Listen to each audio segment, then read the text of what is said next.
Hey, welcome to the next episode, and this week DRX is playing against RRQ.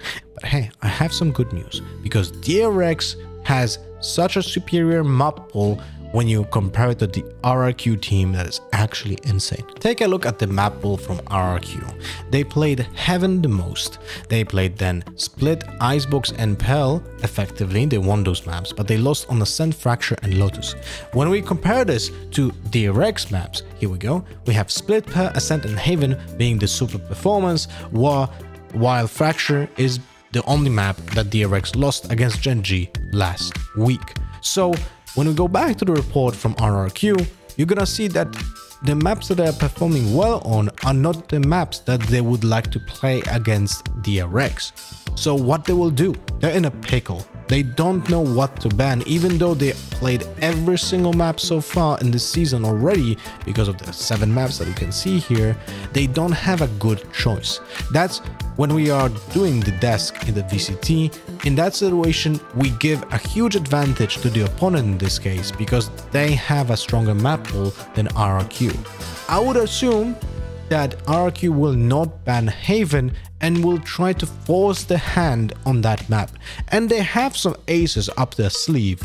Now, first thing that we would like to take a look at is the attack speed. As you can see, RRQ is really fast at attacking. They plant at 50th second of the round at A side, at 20th was the fastest at C side. So they actually have more coordinated attack toward A than C, which is pretty interesting to see. Now let's take a look at the heat maps and how they pace themselves on the Haven maps that they already played this season.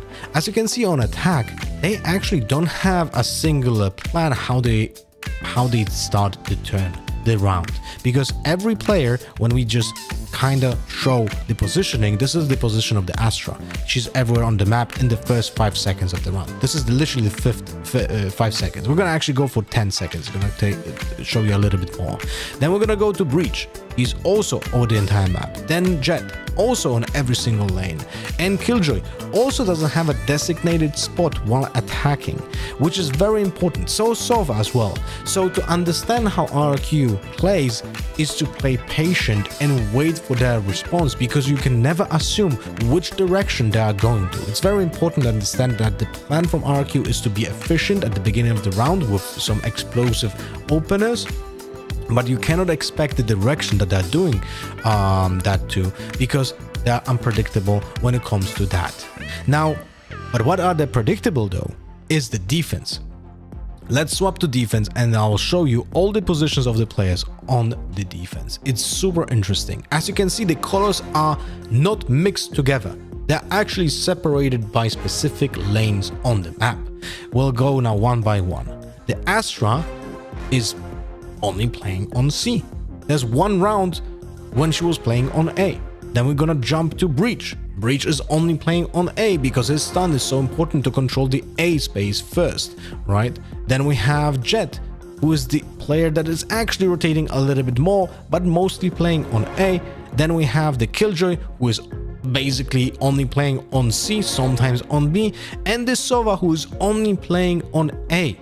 This is super important to understand, because this positioning that is so stationary but RRQ enables the attack to have expectations of how the opponents will be playing.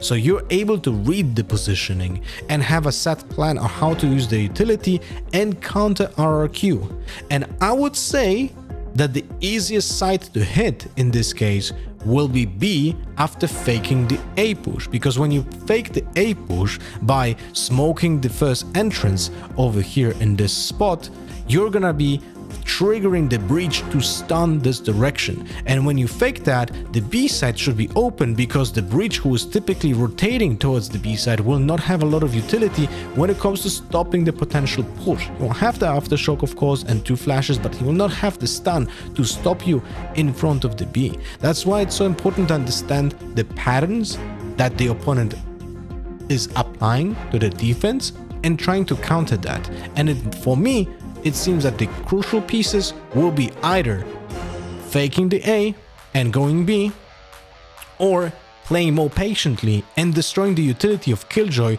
which is being played on C. So let's take a look as well where the utility from the Killjoy is being put.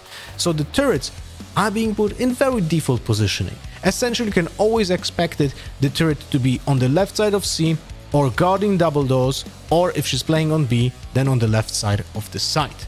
Now, when it comes to the alarm bots are being put mostly on B, so shock darting or aftershocking or any other damage utility that can be used in this area is super crucial. Destroying that in the first moment of the round will allow the team to have, let's say, more map control or disrupt the map control of the opponents, and so is double doors. Look at the position of the alarm bot here. You can literally spam this through the wall, through the doors, because the bot is in the entire round in the same position.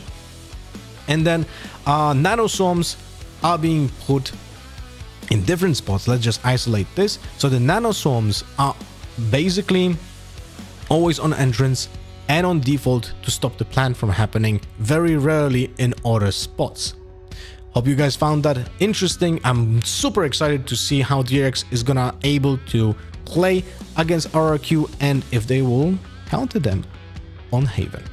See ya, bye bye.